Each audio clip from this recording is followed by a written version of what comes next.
On May 15, 1948, in the Field of Freedom in Blaj, Transylvania, the communist regime began heinous religious persecution. On that day, the authorities asked Greek Catholics to abandon their faith and join the Orthodox Church to separate them from Rome. The majority refused. Thus began one of the darkest eras in the history of the Roman Catholic Church in Romania. The government confiscated their property, imprisoned their bishops, and arrested many priests. More than 70 years later, in the same place, Pope Francis celebrated the beatification of 7 bishops martyred in those days, between 1950 and 1970. They were imprisoned and subjected to torture and humiliation. This official formula pronounced by the Pope made these 7 bishops blessed in the eyes of the Church by their martyrdom.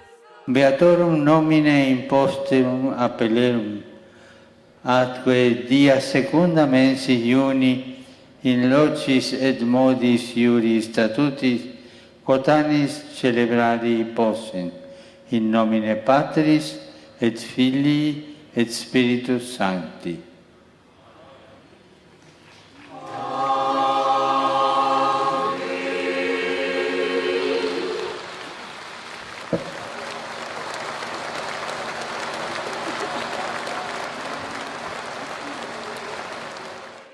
In his homily, the Pope recalled the painful times in which ideology was put before people's right to life.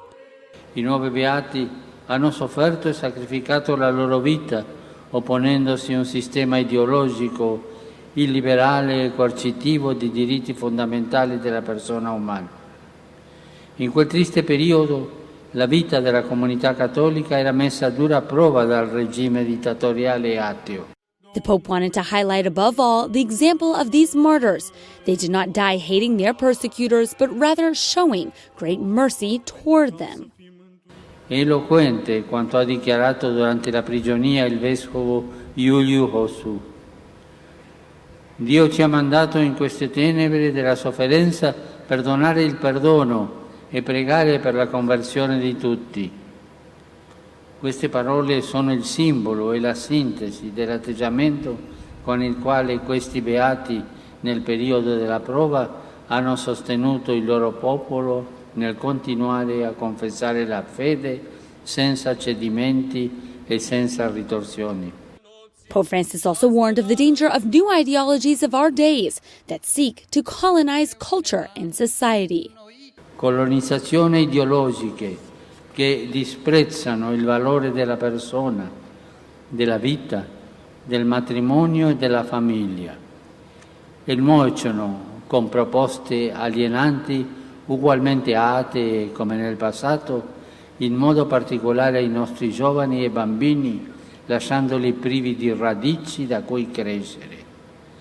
E allora tutto diventa irrilevante se non serve ai propri interessi immediati e induce le persone ad approfittare dalle altre e a trattarsi come meri oggetti.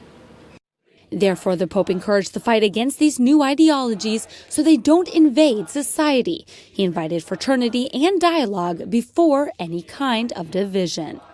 Before leaving, Pope Francis led the recitation of the Regina Caeli and imparted a blessing on the more than 70,000 pilgrims who participated in this beatification ceremony.